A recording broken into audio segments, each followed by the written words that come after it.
Second যে topic আচ্ছা আমাদের সেকেন্ড যে টপিক সেটা হলো রিয়েল এস্টেট ফাইন্যান্সিং এর নোটস এন্ড মর্টগেজেস থিওরিটিক্যাল একটা টপিক আজকে এবং বেশ বোরিং একটা টপিক মনে হবে আপনাদের যে লও করতেছেন আবার মর্টগেজ ডিড এর বিভিন্ন ক্লজ বিভিন্ন শর্ত করতে এগুলি আমাদের ঠিক আছে তো যখন একটা ব্যাংক লোন দেয় রিয়েল এস্টেট পারচেজ করার জন্য যেটা আমরা লাস্ট দিন গতবার দেখেছিলাম এটাকে private debt real estate investment বলে তখন ওই ব্যাংকের অন্যতম একটা হেডেক থাকে এইটা ইনশিওর করা যে এই লোনটা যদি ওই বরোয়ার রিপে করতে নাও পারে ব্যাংকের কোনো হবে না এবং এটা ইনশিওর করার জন্য ব্যাংক যেটা করে সে একটা মর্টগেজ কন্ট্রাক্ট করে মানে সে লোনটা যে দিয়েছে যে অ্যাসেটটা পারচেজ করার জন্য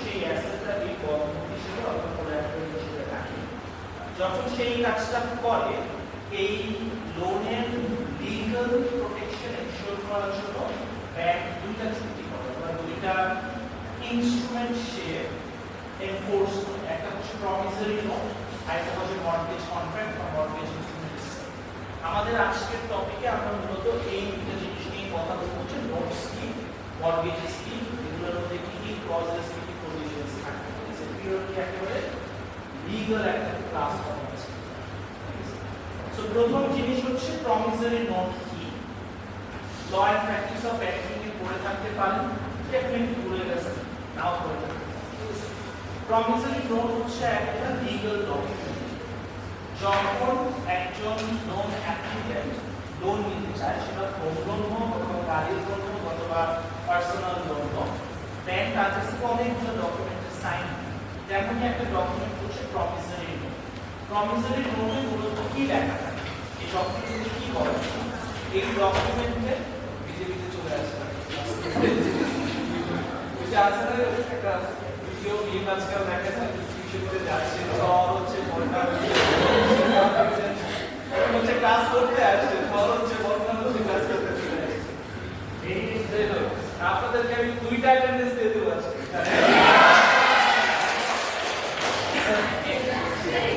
যেটা আসলে ম্যাটার করে না অ্যাটেন্ডেন্স জমা দেই না ওভাবে তাই না হোয়াটএভার যেটা বলতেছিলাম এই প্রমিসরি নোটে কি থাকে প্রমিসরি নোটে মূলত যে বরোয়ার সে একটা স্বীকারোক্তির মতো দেয় এখানে লেখা থাকে যে হ্যাঁ আমি এত টাকা বরো করছি ব্যাংকের কাছ থেকে আমি এটা শোধ করব so this is a legal document which serves as an evidence that there is a debt which exists between the borrower and the lender এর পাশাপাশি এই প্রমিসরি নোটে অনেক শর্ত অনেক ইনফরমেশন থাকে ওই পার্টিকুলার লোনটার ব্যাপারে ঠিক আছে It will usually contain the terms and conditions under which the loan must be repaid, as well as the rights and responsibilities of the two parties, borrower and lender. কার কি right আছে কি responsibility আছে সেটাও একেবারে সুস্পষ্টভাবে ডেলিমিনেট করা থাকে এই পার্টিকুলার ডকুমেন্টে সো প্রমিসরি নোট কি কেন প্রমিসরি নোট বলা হয় কারণ এর শেষের দিকে borrower একটা প্রমিস করে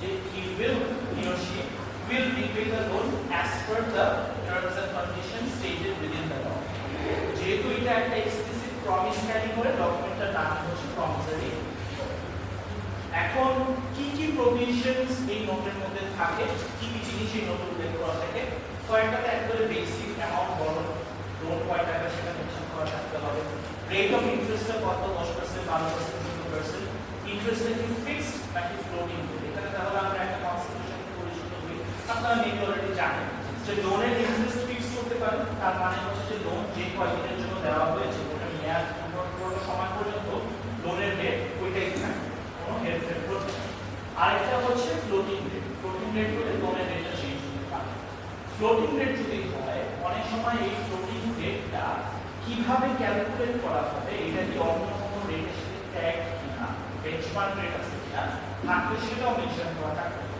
যেমন আমরা শুনি বিভিন্ন অঙ্কে বলছি লাইবার প্লাস 3 এখানে বলা হচ্ছে ফ্লোটিং রেটটা কিভাবে নির্ধারণ হবে একটা পার্টিকুলার ডেটে লাইবার রেট যেটা আছে তার সাথে 3% প্রিমিয়াম যোগ করে ফ্লোটিং রেট নির্ধারণ হবে সো লাইবার রেটে যদি কোনো পরিবর্তন ঘটে ফ্লোটিং রেটটাতেও পরিবর্তন আসে এখন তো লাইবার বিলুপ্ত হয়ে গেছে এখন সেটা রিপ্লেস হচ্ছে সফার দ্বারা এসএলএফ করা যায় সো রেট রেটটা কত, রেটটা কি ফিক্সড নাকি ফ্লোটিং মেনশন করা থাকতে হবে। যদি ফ্লোটিং হয় অ্যাডজাস্টমেন্টটা কিভাবে হবে, কার সাথে ট্যাগ হবে সেটা মেনশন থাকতে হবে।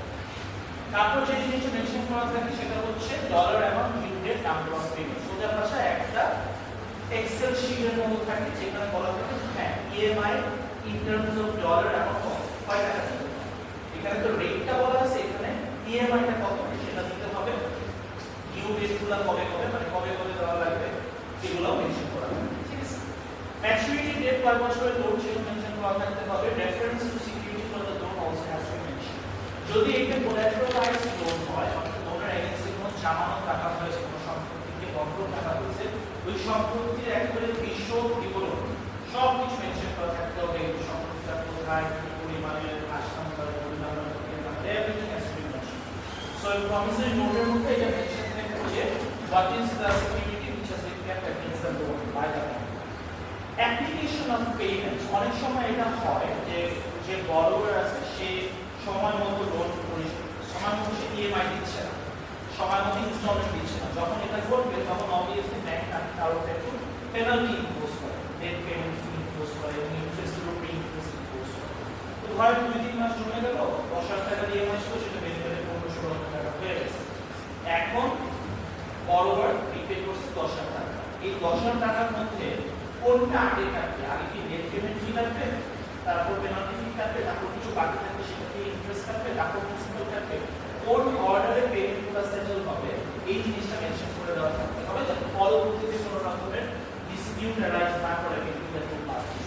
So the priority in which payments will be used to settle late charges, penalty, interest and principal payment will have to be mention. সাধারণত এটা ঠিক এই অর্ডারেই হয় যে কোনো লেট চার্জ যদি বাকি থাকে আগে সেটা কাটে, তারপর পেনাল্টি কাটে, তারপর কিছু থাকে ইন্টারেস্ট কাটে, তারপর কিছু যদি অবশিষ্ট থাকে সেটা দিয়ে প্রিন্সিপাল করা হয়। Usually this is the order. ডিফল্টের ব্যাপারে একটা ফুল প্যারাগ্রাফ থাকে ইউজুয়ালি প্রমিসরি নোটের মধ্যে, সেটা হচ্ছে যে কি ঘটলে সেটাকে ব্যাংক ডিফল্ট হিসেবে কনসিডার করবে তা মেনশন করে দেওয়া থাকে। এটা একটু কনফিউজিং মনে হতে পারে, কারণ আমরা জানি ডিফল্ট মানে হচ্ছে পরিশোধ না করা, পরিশোধ না করা, ইএমআই না করা। সো এটা তো অবশ্যই ডিফল্ট হওয়ার পিছনে মূল কারণ যে বড়রা যে সেই ইএমআই ঠিক মতো দিচ্ছে না, বাট এর পাশাপাশি অন্য যে কোনো শর্ত কিন্তু চাইলে লেন্ডার ইনক্লুড করতে পারে কন্ট্রাক্টের মধ্যে, বলতে পারে যদি এই শর্ত না মানো তাহলে আমি ধরে নিব তুমি ডিফল্ট করছো। যেমন অনেক সময় একটা শর্ত দেওয়া থাকে যে যেই প্রপার্টিটা মর্টগেজ করা হয়েছে সেই প্রপার্টির সকল খাজনা, হোল্ডিং ট্যাক্স, সরকারি ট্যাক্স বড়দের নিয়ম মতো পরিশোধ করতে হবে। যদি সে না করে ব্যাংক সে কিন্তু বলতে পারে তুমি ডিফল্ট করছো, যদিও সে ইএমআই দিচ্ছে, এই ইএমআই সাথে সংশ্লিষ্ট কোনো বড় লাভ না, কিন্তু অন্য একটা শর্ত ছিল সময় মতো সব ট্যাক্স দিতে হবে প্রপার্টির উপরে, বড়বার দেয় ব্যাংক বলতে পারে ডিফল্ট করছো। অথবা ব্যাংক বলতে পারে যে তুমি যদি থার্ড পার্টির কাছে তোমার মর্টগেজ আবার সেল করার চেষ্টা করো আমি ডিফল্ট করে দেব। সো কোন কোন ক্ষেত্রে কোন কোন ভায়োলেশন হলে ব্যাংক সেটাকে ডিফল্ট হিসেবে ধরে নেবে সেটা মেনশন করা থাকতে হবে প্রমিসরি নোটের মধ্যে। What will constitute default has to be mention. যদি পেমেন্ট লেট হয় সেক্ষেত্রে পেনাল্টি কি হবে, লেট ফি আছে কি না থাকতে পারে, কিভাবে হবে সেটা মেনশন করতে হবে, এবং কোনো ফরবিয়ারেন্স প্রভিশন আছে কিনা সেটাও মেনশন করতে হবে। ফরবিয়ারেন্স শব্দের মানে কি কেউ বলতে পারবেন? What does forbearance mean? Move করে দেওয়াটা না, আগে এগ্রিমেন্টে থাকার আগে অন্য কিছু করতে পারবে না, এরকম কিছু নাই। গাড়ি আকাশে করে হ্যাঁ extra time sort of partially right. Forbearance শব্দের আক্ষরিক অর্থ হচ্ছে সেলফ রেস্ট্রেইনড, মানে আপনি সহনশীলতা অথবা আপনি টলারেন্স দেখাচ্ছেন। বেসিক্যালি এই ফরবিয়ারেন্স ক্লজ যখন মর্টগেজের কনটেক্সটে আমরা বলি, আমরা বলতে চাচ্ছি যে অনেক সময় একটা বড়োয়ার বা ভ্যারিয়াস রিজন সময় মতো পরিশোধ টাকা না করতে পারে, একটা ইএমআই মিস করছে, দুইটা ইএমআই মিস করছে, ব্যাংক কখনোই এরকম করবে না যাতে একটা ইএমআই দুটোতে দেন না সে ডিফল্ট ঘোষণা করে আপনার সম্পত্তি সিস্টেম করার চেষ্টা করে। সে যেটা করবে আপনাকে সে একটা পিরিয়ড অ্যালাউ করবে, টাইম পিরিয়ড দিতে যাচ্ছে 2 মাস 3 মাস আমি দেখবো, 2-3 মাসের মধ্যে যদি তুমি তোমার পেমেন্ট রেগুলারাইজ না করতে পারো সেই ক্ষেত্রে গিয়ে আমি তোমার প্রপার্টি সিজ করা অথবা লিগাল যে রেফারকাশন আছে সেই দিকে যাব। এই যে সময়টুকু দেওয়া হয় একটা বড়োয়ারকে যে এর মধ্যে তুমি তোমার পেমেন্টগুলোকে রেগুলারাইজ করে যাবে, এই সময়টুকুকে আমরা বলতেছি ফরবিয়ারেন্স, ঠিক আছে? মানে এই সময়টুকুতে ব্যাংক রিস্ট্রেইন শো করতেছে যে বড় একটা ভায়োলেশন করছে, বাট স্টিল ব্যাংক হার্শ মেজার্সের দিকে যাচ্ছে। তো এই কথাগুলো এখানে বলা আছে, forbearance refers to any grace period during which late payments can be made up without the lender declaring that the borrower is in default. সাধারণত এই লেট পেমেন্টটা যখন পরিশোধ করা হয় তখন ব্যাংক থেকে এটার উপরে একটা পেনাল্টি ইম্পোজ করবে, আদারওয়াইজ সব বড়রা লেট পেমেন্ট দেওয়া শুরু করবে। সো এই ফরবিয়ারেন্স ক্লজটা কি, কতদিনের জন্য ব্যাংক ফরবিয়ারেন্স অ্যালাউ করবে, এখানে এক্সপ্লিসিটলি মেনশন থাকতে হবে। প্রভিশনস ফর আনশিডিউলড পেমেন্টস, আমরা লেট পেমেন্টের কথা বলতেছি, বাট প্রিপেমেন্ট কিন্তু হতে পারে যে একজন বড়র যে পরিমাণ লোন দিয়েছে তার যে কয়দিনের জন্য লোন পরিশোধ করার কথা সে ওর আগে পরিশোধ করেছে। প্রিপেমেন্ট হতে পারে যে 10 বছরের লোন দিয়েছি, 5 বছর পর হঠাৎ একটা ক্যাশ ফ্লো আসছে, আমি লোনটা ক্লোজ করে দিচ্ছি, লোনটা শোধ করব। অথবা পার্সিয়াল হতে পারে যে আচ্ছা আমার যে পরিমাণ ইএমআই আমি বেশি বেশি দিয়ে তাড়াতাড়ি লোনটা শোধ করব। এই ধরনের প্রিপেমেন্ট অ্যালাউ আছে নাকি নাই এটা ব্যাংকের ডিসক্রিপশন, অর্থাৎ সাধারণত সব ব্যাংক অ্যালাউ করে, but still it is the discretion of the bank. এটা এখানে বলা হয়েছে is the privilege not a right, মানে এটা বড়দের রাইট না, তাহলে তো ব্যাংকের লস হয়ে যাবে। আপনি একটা লোন দিলেন, তাড়াতাড়ি শোধ করে দিলেন, ব্যাংক এস্টিমেট করছিল 20 বছর এখান থেকে শোধ হবে, এখন পেল না।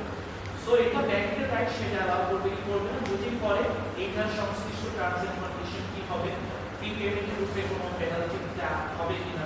অনেক সময় ব্যাংক বলে দেয় প্রথম 2 বছর প্রিপেমেন্ট করা যাবে, এরপর অ্যালাউ। সো এই সকল বিষয় এখানে লাইন আউট করে থাকতে হবে। যখন প্রিপেমেন্ট ব্যাংক অ্যালাউ করে, ব্যাংক এটা দুইভাবে করতে পারে। এক হচ্ছে পার্সিয়াল প্রিপেমেন্টের ক্ষেত্রে, যে পার্সিয়াল প্রিপেমেন্ট সে অ্যাকসেপ্ট করে ভবিষ্যৎ ইএমআই সে কমায় দেয়, কারণ এখন তো বেশি টাকা দিয়ে দিচ্ছে, ইএমআইটা কমে আসে। অথবা ইএমআই এর অ্যামাউন্ট সেম রেখে লোনটাকে সে শর্টেন করে দেয়, তুমি ইএমআই সেমই দাও, ওটা রিক্যালকুলেট আমরা করব না, বাট তোমার লোনের ম্যাচুরিটি তো 10 বছর, এখন 8 বছর করে তুমি এক্সট্রা টাকা দিয়ে দিচ্ছ। So these are the two ways in which prepayment can be facilitated by the bank. প্রথমটা ছিল যে ইএমআই কমে আসে, ধরেন আপনার 10 টাকা লোন নিয়েছেন, ইএমআই নিয়েছেন 30,000 টাকা, আপনি 3,000 টাকা অগ্রিম পরিশোধ করবেন, আপনার এখন আউটস্ট্যান্ডিং ইনকাম ইএমআই কমে আসে, এটা একটা ওয়ে। আরেকটা হচ্ছে ইএমআই সেম রাখলে মেয়াদটা কম, যেহেতু সেম ইএমআই রাখা কিন্তু এখন আর 5 বছরের লোন না, এখন 3 বছর পর পরিশোধ করবে। So these are the two ways in which prepayment can be facilitated. এখন আমরা একটু আরেকটু কমপ্লেক্স ক্লজে চলে আসবো। একটা ক্লজ যেটা মেনশন থাকতে হবে যে যদি ডিফল্ট হয়, যদি এমন হয় যে বড়োয়ার সমাধান করছে না, ভায়োলেট করছে, সেই ক্ষেত্রে কি হবে? সেই ক্ষেত্রে ব্যাংক যেটা করবে, সে formally notification of default issue করবে, মানে সে ফর্মাল চ্যানেলে চিঠি পাঠানোর মাধ্যমে, এবং এই চিঠিটাও একবার দুবার তিনবার এরকম পাঠানো হয়, কাস্টমারকে জানাবে, ফরওয়ার্ডকে জানাবে যে তুমি কিন্তু ডিফল্ট করছো, আমি ডিফল্ট হিসেবে কনসিডার করতেছি। এবং যখন এই ডিফল্ট তাকে ঘোষণা দিয়ে দেওয়া হয়, ব্যাংক চাইলে আরেকটা জিনিস করতে পারে, যেটাকে বলা হয় অ্যাক্সেলারেশন ক্লজকে এক্সারসাইজ করা।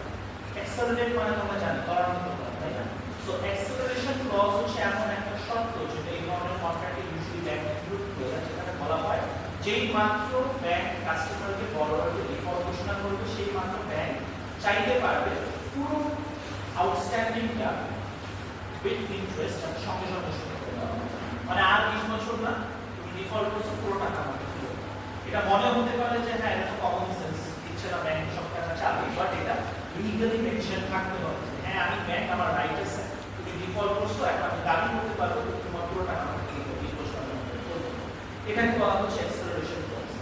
If the borrower is in default, the lender can notify the same default person and seek immediate repayment of all dues. Yes. আরেকটা জিনিস যেটা প্রমিসরি নোটে মেনশন করা থাকতে হবে, সেটা হচ্ছে লোনটা কি উইথ রিকোর্স নাকি উইদাউট রিকোর্স।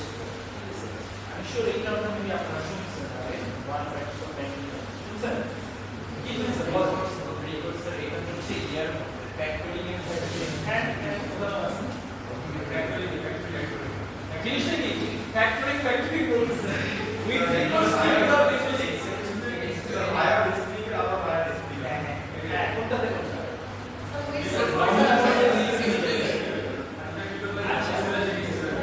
রিকোর্স শব্দের অর্থ হচ্ছে ধরেন মানে এটা আক্ষরিক অর্থ বুঝতে পারবো না রিকোর্স মানে হচ্ছে আপনি কোথাও ধরা আপনার কোনো একটা এক্সিট অপশন আছে, এখানে গিয়ে আপনি এখন বলতে পারেন আমাকে পাচ্ছি। আর উইদাউট রিকোর্স মানে আপনি বলেন আপনি শেষ, ঠিক আছে? এখন ল আমাদের মর্টগেজের কনটেক্সটে লোনটা উইথ রিকোর্স অথবা উইদাউট রিকোর্স মানে যদি উইথ রিকোর্স হয়, ব্যাংক যদি বলে বরোয়ারকে আমি তোমাকে যে লোনটা দিচ্ছি দিস ইজ উইথ রিকোর্স, এর মানে হচ্ছে যদি বরোয়ার কোনো কারণে লোন পরিশোধ করতে না পারে, ব্যাংক বরোয়ারের পার্সোনাল অ্যাসেটের এগেইনস্টে মামলা করতে পারবে। মানে this is borrower, this is ব্যাংকের ধরা থেকে বাঁচার উপায়। তুমি পরিশোধ করতে পারছো না, তুমি যে সম্পত্তি জামানত রাখছো সেটার এগেইনস্টে আমি মামলা করতে পারবো। পাশাপাশি নিজেকে বাঁচানোর জন্য অ্যাজ এ রিকোর্স আমি তোমার পার্সোনাল যে অ্যাসেট আছে যেটা মেবি বন্ধক দেওয়া হয় না, ব্যক্তিগত গাড়ি, অন্য কোনো একটা জমি, অন্য কোনো ব্যাংকে তার নগদ টাকা, ওগুলোর এগেইনস্টে আমি মামলা করতে পারবো। কোর্টের মাধ্যমে সেগুলো আমি সিজ করে বিক্রি করে আমার প্রিন্সিপাল টাকাটা আমি উদ্ধার করার চেষ্টা করব। এটা সম্ভব তখন যদি লোনটা উইথ রিকোর্স। আর যদি লোনটা উইদাউট রিকোর্স হয়, নন রিকোর্স হয়, এর মানে হচ্ছে সেই ক্ষেত্রে বরোয়ার যদি টাকা পরিশোধ করতে না পারে, ব্যাংক শুধুমাত্র স্পেসিফিক্যালি মর্টগেজকৃত সম্পত্তিটাই সিজ করতে পারবে, সেটা বিক্রি করার মাধ্যমে টাকা আদায় করার চেষ্টা করতে পারবে, কিন্তু বরোয়ারের পার্সোনাল লায়াবিলিটি পারবে না। একটা আমরা আনলিমিটেড লায়াবিলিটি, লিমিটেড লায়াবিলিটি করছি না বিজনেসে, অনেকটা বড় যে উইথ রিকোর্স হলে বরোয়ারের আনলিমিটেড লায়াবিলিটি আছে, আর উইদাউট রিকোর্স হলে লিমিটেড লায়াবিলিটি, শুধুমাত্র যে সম্পত্তি সে জামানত আছে সেটার এগেইনস্টে ব্যাংক অ্যাকশন করতে পারে। So promissory note কে একটা মেনশন করে দিতে হবে যে whether the transaction that is happening is a with recourse transaction or a non recourse without recourse transaction. So এই জিনিসগুলো একটা বলা আছে under a with recourse clause the borrower has personal liability for the loan. Personal liability মানে না ব্যক্তিগত সম্পত্তিও লোনের জন্য রিস্কে পড়ে যেতে পারে। This means that the lender can seek to liquidate the personal assets of the borrower to recover his loan amount in the case of default. In case of non-recourse clause, only the securitized or mortgage collateral can be liquidated for the purpose. বুঝছেন? আরো clause আছে, আরেকটা clause সেটা যেটা mention যেটা ব্যাপারে সুস্পষ্ট নির্দেশনা থাকতে হবে প্রমিসরি নোটে, সেটা হচ্ছে লোনটা কি অ্যাজিউম করা যাবে নাকি যাবে না, লোনের অ্যাসাম্পশন অ্যালাউ নাকি অ্যালাউ। সো এই লোনের অ্যাজিউমেবিলিটি বলতে আসলে কি বুঝি? লোনের অ্যাজিউমেবিলিটি বলতে বোঝায় যে বরোয়ার আছে সে লোনটা মর্টগেজটা অন্য কোনো পার্টির কাছে ট্রান্সফার করতে পারে। ধরেন ব্যাংক এ একটা লোন দিচ্ছে মিস্টার এক্স এর কাছে, হোম লোন এবং প্রপার্টিটা ব্যাংকের কাছে মর্টগেজ করা আছে। For whatever reason mister X আর এই লোনটা চালাতে পারতেছে, সে তার ইনকাম কমে গেছে, সে চালাতে পারতেছে না, অথবা সে চালানোর ক্ষমতা রাখে কিন্তু এই প্রপার্টিটা সে এখন সেল করে দিতে চায়, কিন্তু প্রপার্টি তো ব্যাংকের কাছে বন্ধক না। সে যেটা করতে পারে যদি সে লোন দিয়ে চালাতে না পারে, সে আরেকজনকে খুঁজে বের করতে পারে মিস্টার ওয়াই কে, লোন দিয়ে বলতে পারে যে দেখো আমার এরকম একটা প্রপার্টি আছে, তোমার কাছে সেল করে দিই, ওই প্রপার্টির উপরে মর্টগেজ আছে, লোন আছে, ইএমআই দিতে হবে, সেটা এখন থেকে দিবে। এই যে লোনটা বরোয়ার নিজের কাছ থেকে ট্রান্সফার করে দিল আরেকজনের কাছে, এটাকে বলা হচ্ছে অ্যাজিউমিং দ্য লোন, ঠিক আছে? এটা অ্যালাউড নাকি অ্যালাউড না, এটা কন্ট্রাক্টে মেনশন করা থাকতে হবে whether loan assumability is allowed or not. This states the condition under which the borrower can substitute another party in this place. আমি মিস্টার এক্স বলতে আমার জায়গাটা তুমি নিয়ে নাও, মিস্টার ওয়াই নিয়ে নাও, এখন থেকে তুমি ব্যাংকের কাছে দাঁড়িয়ে থাকতে থাকবা, প্রপার্টি তুমি পাবা, ইএমআই পরিশোধ শেষে আমি এখান থেকে বের হয়ে যাচ্ছি। To that assumes responsibility for remaining loans. এইটা তখনই সম্ভব যদি ব্যাংক অ্যালাউ করে, ঠিক আছে? ব্যাংকের এক্সপ্লিসিট পারমিশন দিতে হবে অরিজিনাল যে মর্টগেজার আছে তাকে তার প্লেসে অন্য কাউকে সাবস্টিটিউট করার জন্য। এবং এখানে আরেকটা ব্যাপার চলে আসে, সেটা হচ্ছে অনেক সময় ব্যাংক বলতে পারে যে ঠিক আছে তোমার এটা করতে পারো, বাট স্টিল তুমি লায়াবল থাকবা। ব্যাংক এটা বলতে পারে, ব্যাংক বলতে পারে যে ঠিক আছে আমি মিস্টার এক্স তোমাকে অ্যালাউ করলাম, তোমার জায়গায় এখন মিস্টার ওয়াই এটা পাবে, কোনো কারণে যদি মিস্টার ওয়াই পরিশোধ করতে না পারে আমি আর মিস্টার ওয়াইটা করবো না, আমি করবো কিন্তু তোমার মিস্টার এক্স। সো এখানে আসলে যদি অ্যাজিউম করা হয়, this person has to find a really good substitute, যে আসলে টাকা পরিশোধ করবে, আর যদি সে টাকা পরিশোধ নাও করে he will still be held liable, ঠিক আছে? এটা ব্যাখ্যায় আছে, যদি ব্যাংক কোনোভাবে বলে হ্যাঁ তোমাকে সম্পূর্ণভাবে আমি ছেড়ে দেবো, সেটাও ব্যাংক মানে এটা সম্পূর্ণ ব্যাংকের ডিসিশন। তো সাধারণত ব্যাংক অ্যালাউ করবে কি করবে না এটা তো কিসের উপরে ডিপেন্ড করে, ব্যাংক ওই নতুন পার্টি যে লোনটা নিতে যাচ্ছে তার ক্রেডিট অ্যাসেসমেন্ট, যে সে ক্রেডিট করবে কিনা, সে আসলে লোন পরিশোধ করবে কি করবে না। যদি মনে হয় যে সে ক্রেডিট করবে তখন ব্যাংক অ্যালাউ করতে পারে, আদারওয়াইজ ব্যাংক করবে না।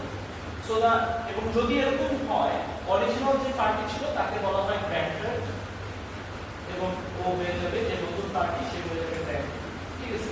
তো যে অরিজিনালি লোনটা ছিল তার নাম গ্র্যান্টার হয়ে যাবে, যাকে লোনটা এলিজিবল করা হয়েছে সে হয়ে যাবে গ্র্যান্টার। এগুলো এখানে দেখা আছে, ঠিক আছে? এটা গেল লোন অ্যাসিউমেবিলিটি। এরপরে আসে অ্যাসাইনমেন্ট ক্লজ। অ্যাসাইনমেন্ট ক্লজটা সিমিলার, অ্যাসাইনমেন্ট ক্লজেও লোনের ট্রান্সফার হচ্ছে, বাট এবার কাউন্টার পার্টি পরিবর্তন করে গেছে। অ্যাসিউমেন্ট যে অ্যাসাম্পশনের ক্ষেত্রে যেটা হচ্ছে বরোয়ার লোনটা অন্য কাউকে দিয়ে দিচ্ছে, ঠিক আছে? আর অ্যাসাইনমেন্টের ক্ষেত্রে লেন্ডার লোনটা অন্য কোনো ব্যাংকের কাছে দিয়ে দিচ্ছে, সেটা কিন্তু অনেক সময় হয়। ধরেন ব্যাংক এ আর এই লোন পোর্টফোলিওটা তার ব্যালেন্স শিটে রাখতে চাচ্ছে না, তখন সে যেটা করতে পারে এই লোনটা সে অন্য কারোর কাছে বিক্রি করে দিতে পারে, bank B, bank C, bank D, যেটাকে আমরা অনেক সময় টেক ওভার বলি, আর ব্যাংকিং ঠিকভাবে এটাকে টেক ওভার বলা হয়। এটা করার জন্য কিন্তু ব্যাংকের পারমিশন লাগে না, মানে এমন কিন্তু না যে ব্যাংক এ কে কিছু এসএমএস দিয়ে বলতে হবে আমি লোনটা অন্য ব্যাংকে ট্রান্সফার করতে চাই, তোমার পারমিশন নেই। Bank can assign the loan to another bank at its own will. অ্যাসাম্পশনের ক্ষেত্রে কিন্তু পারমিশন লাগবে, মানে গ্র্যান্টারের ব্যাংকের পারমিশন লাগবে। অ্যাসাইনমেন্টের ক্ষেত্রে ব্যাংকের কোনো পারমিশন নেওয়া লাগবে না বড়দের কাছ থেকে। কখন এটা ঘটবে আপনাদের কি মনে হয়, কখন একটা ব্যাংক লোনটা অ্যাসাইন করতে পারবে? ব্যাংকে যদি ক্যাশ দরকার হয় তাহলে very good point, plus up তাই করতে পারে। তো বড় লেন্ডার যদি কি করবে ভেরি গুড। আপনি কি বলছেন? আনাই করা যাচ্ছে হ্যাঁ, আমাদের জন্য একটু আনাই তিনজনই খুবই ভালো ভালো পয়েন্ট দিয়েছেন। একটা হচ্ছে the bank is in a cash crisis, in a liquidity crisis, it can sell off its loan portfolio to some other bank, আর তার টাকা দরকার। এখন বড়ওয়াটা তো বলতে পারবে না কোনো নির্ভরশীল লোক এসে এখন টাকা দরকার, অন্য কারো কাছে দিয়ে করতে সর্ট অফ ফ্যাক্টরিং এর মতো, তাই না? বাট ফ্যাক্টরিং এ আমরা রিসিভেবলস বিক্রি করি, এটা আমরা লোন বিক্রি করি। আর উনি যে পয়েন্টটা বলবো সেটাও ভেরি মাচ ভ্যালিডেশন করবো, যদি অরিজিনাল ব্যাংক ফিল করে this loan is becoming a risky loan based on repayment history, সে বারবার ইএমআই মিস করতেছে, 2-3 মাসে একবারে পে করতেছে, তখন ব্যাংক এখান থেকে নিজের এক্সপোজার কমানোর জন্য লোনটা অন্য কারো কাছে বিক্রি করে দিতে পারে। এখন প্রশ্ন যেটা আসবে যে অন্য পার্টি কেন কিনবে, ব্যাংক নিউট্রাল প্রার্থনা সে কেন?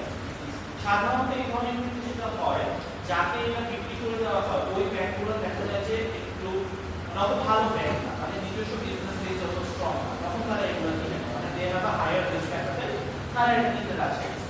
এবং যেটা হয় এই নতুন ব্যাংক অধিকাংশ সময় এই লোনটা কিনে নেওয়ার পরে ইন্টারেস্ট রেট একটু বাড়ায়, বলে যাবে বেশি বেশি তার এই স্ট্যান্ড কম।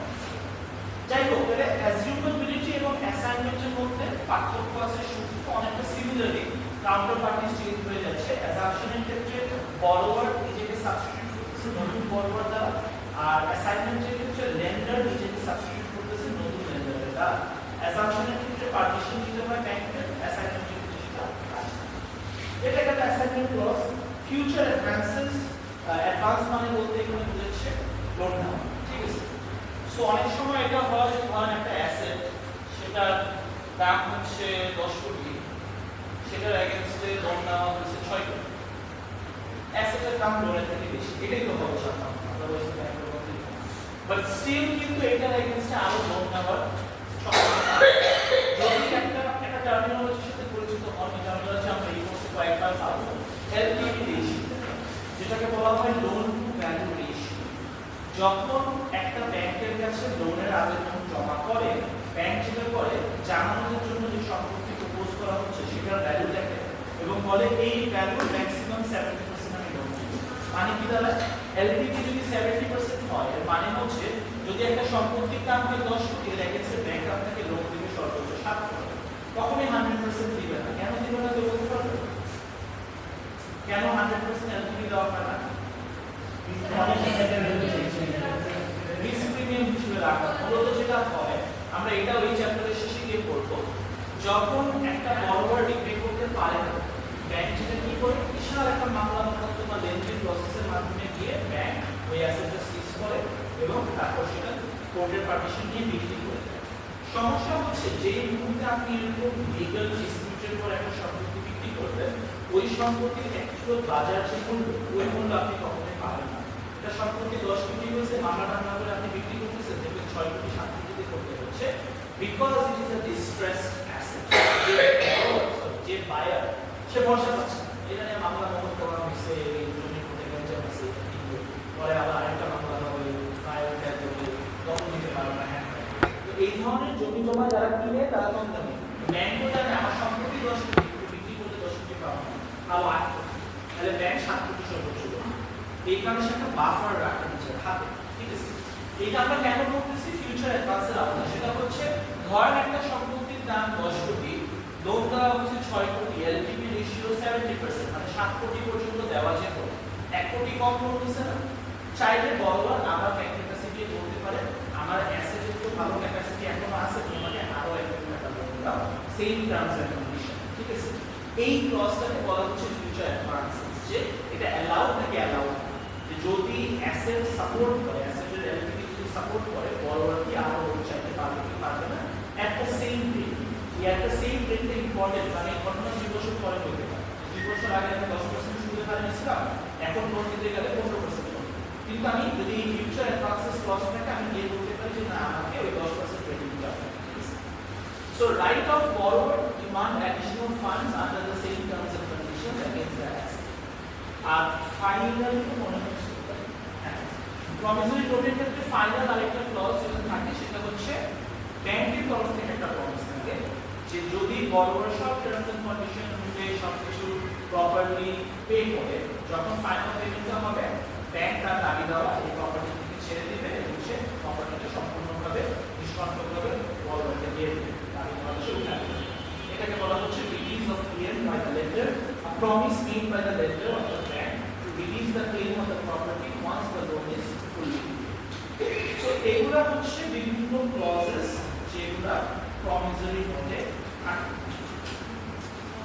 এখন আমরা চলে যাব পরের লার্নিং আউটকাম যেটা আমরা মর্টগেজ ইনস্ট্রুমেন্ট নিয়ে কথা বলবো একেবারে শুরুতে যেটা বলছিলাম যে যখন রিয়েল এস্টেট লোন ব্যাংকগুলো দেয় তারা অনেকগুলো ডকুমেন্টস এক্সিকিউট করে অনেকগুলো লিগ্যাল ডকুমেন্টস তারা ক্রিয়েট করে এর মধ্যে দুইটা হচ্ছে প্রমিসরি নোট আর মর্টগেজ ইনস্ট্রুমেন্ট প্রমিসরি নোট হচ্ছে প্রমিসরি নোটের মূল ফিচারটা মানে মূল কারণটা যেটা ব্যাংকগুলো প্রমিসরি নোট নেয় সেটা হচ্ছে তারা অধিকাংশ সময় এই রিকোর্স ক্লজটা ইনক্লুড করে এই উইথ রিকোর্স ক্লজ ইনক্লুড করার ফলে যেটা হয় ব্যাংকের প্রোটেকশন বেড়ে যায় ব্যাংক জানে শুধু অ্যাসেটটা মানে কোলাটেরাল অ্যাসেটটা না আমি বড়োয়ারের পার্সোনাল অ্যাসেট রেজিস্টার শুরু করতে পারবো টু রিকভার মাই লোন এইটাকে আমরা প্রমিসরি নোট করা আর মর্টগেজ কন্ট্রাক্ট যেটা মর্টগেজ ইনস্ট্রুমেন্টটা করা হয় স্পেসিফিক্যালি ওই কোলাটেরাল সম্পত্তিটাকে বন্ধ রাখার জন্য তো এই দুইটা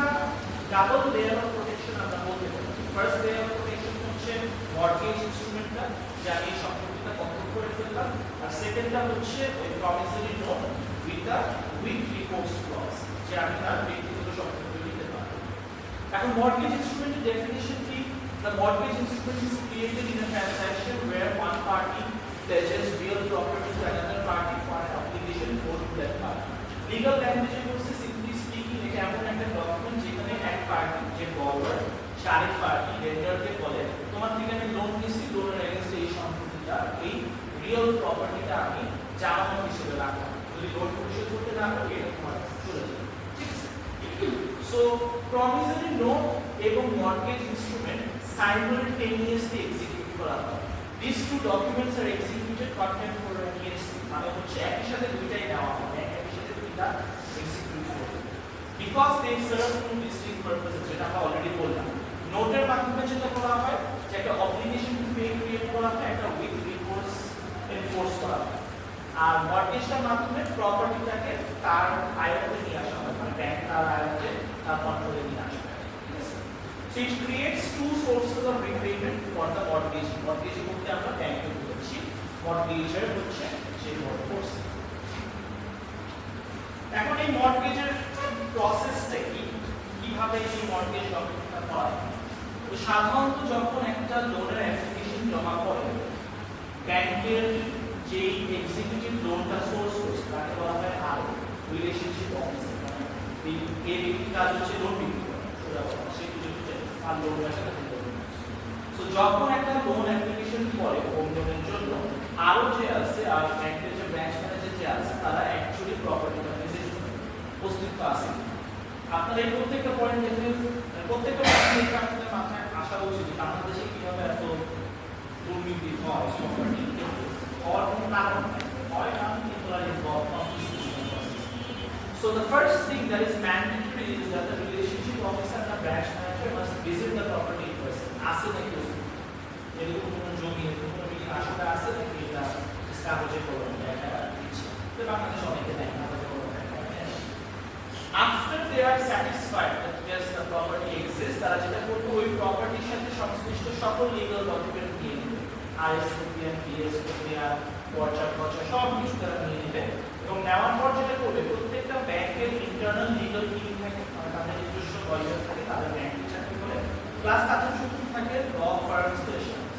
এই ডকুমেন্টসগুলো তারা ওই ল ফার্মের কাছে পাঠায় দেয় ফর লিগ্যাল অপিনিয়ন।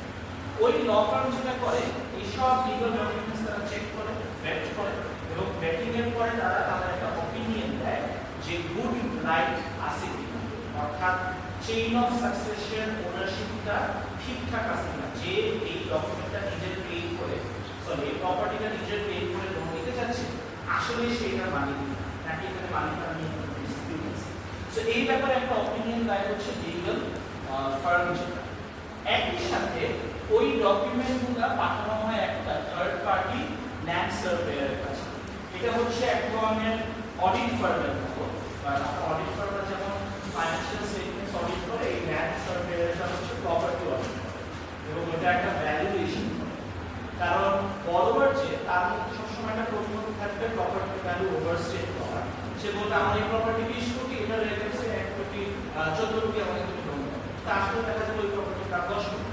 তো বড়বারের মুখের কথার উপর তো ব্যাংক বিশ্বাস করে, আবার ব্যাংক নিজের স্টাফের উপর বিশ্বাস করে না, কারণ স্টাফদেরকে ম্যানেজ করা যায়, টাকা পয়সা খাওয়া যায়, স্টাফদের ম্যানেজ করে। সরকারি ব্যাংক অনেক সময় এটা বলছে 10 কোটি টাকা সম্পত্তি দিলে 30 কোটি দেখায়, ওটা রেখেছে 20 কোটি লোন দিচ্ছে।